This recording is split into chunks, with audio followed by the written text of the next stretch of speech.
d'évaluer notre collègue Franck qui vient pour son discours niveau 2, projet 1. Pour ce niveau de discours, il lui est demandé tout simplement d'essayer, à partir de ses compétences, d'établir le contact avec un auditoire inconnu, en se basant sur un sujet inconnu. À la fin de son office, je vous rendrai mon rapport. Merci, Toastmaster. L'intérêt divise des familles, divise des pays, divise des peuples, fonde des crépitements de balles. Oui, l'intérêt cause des amours sans lendemain, au soir désastreux. Je me passe du reste, mais je ne peux me retenir parce qu'au final, on ne considère plus le jeune diplômé, comptable, plombier, mécanicien qui a du potentiel.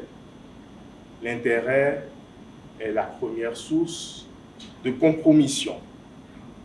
Mieux, l'amour de Karina, l'évaluatrice, mon évaluatrice, et de Franck, moi-même, se meurt. Pour cause, cet amour n'est pas renforcé. Car l'amour doit être entretenu, doit être renforcé. Et aujourd'hui, malheureusement, c'est le rôle que joue le matériel. On préfère l'âme vêtue à l'âme vertueuse. On préfère la beauté à la bonté. On préfère l'homme riche au jeune homme talentueux. Et pourtant, le talent attise et attire la richesse.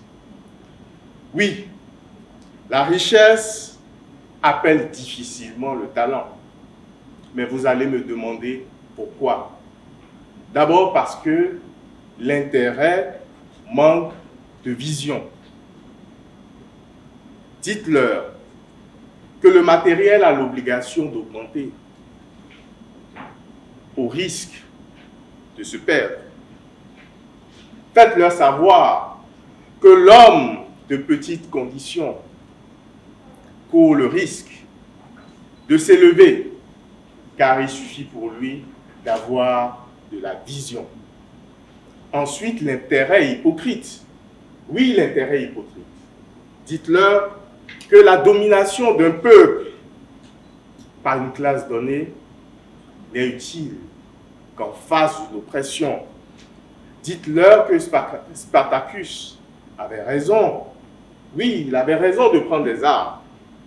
Et vous, poussés par vos intérêts égoïstes, poussés par la domination, poussés par le matériel, vous vous soumettez et vous vous avilissez. Vous dites ce que vous ne faites pas et n'osez pas dire ce que vous faites. Lorsque Mandela disait « Vous ne trouverez pas de passion en jouant les petits », il nous invitait. Il nous invitait à l'humilité. Il nous invitait à rêver grand. Il nous invitait à rester des hommes vertueux, justes. Enfin, je sais qu'on nous a appris qu'il faut finir avec quelque chose, qu'il faut passer son temps sur la terre et laisser quelque chose de matériel, que l'intérêt serait la sagesse de la prudence ou la prudence de la sagesse, que le matériel préservait d'être de l'humilité. On nous a appris également et on a même soutenu cette phrase. Ces contacts ne me servent à rien dans mon téléphone. On nous a même vanté certains propos en disant ou en entendant dire « c'est l'intérêt qui guide le monde ». En réalité, ce n'est qu'une étiquette, ce n'est qu'une épinglette Les plus grands personnages de ce monde ont bien laissé toute forme de matérialisme.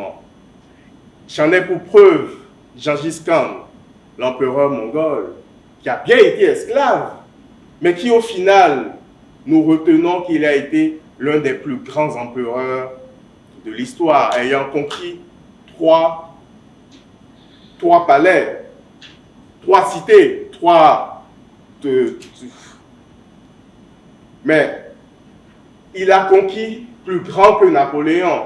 Et Napoléon, quant à lui, n'avait rien. Il était issu de famille pauvre.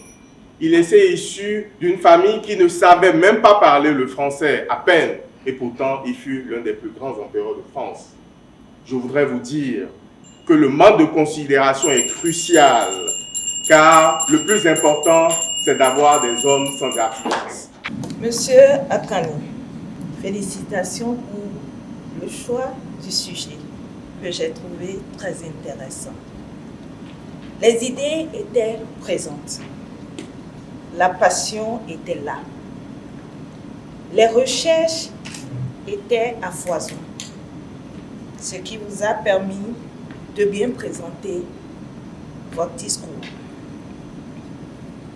Mais seulement, si le sujet était fortement intéressant, il n'était pas forcément inconnu de l'auditoire.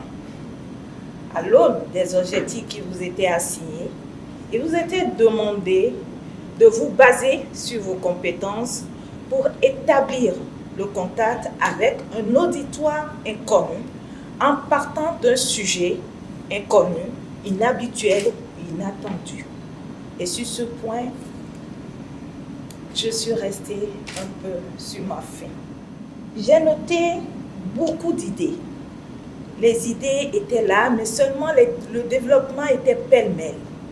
Une meilleure synchronisation de vos idées aurait apporté vraiment un plus à votre présentation. Néanmoins, je vous dis félicitations. J'ai beaucoup appris avec vous ce soir. J'ai appris sur Mandela, j'ai appris sur Gengis Khan. Je vous demande tout simplement de tenir compte de ces quelques points et de nous revenir très vite. Madame l'évaluatrice générale.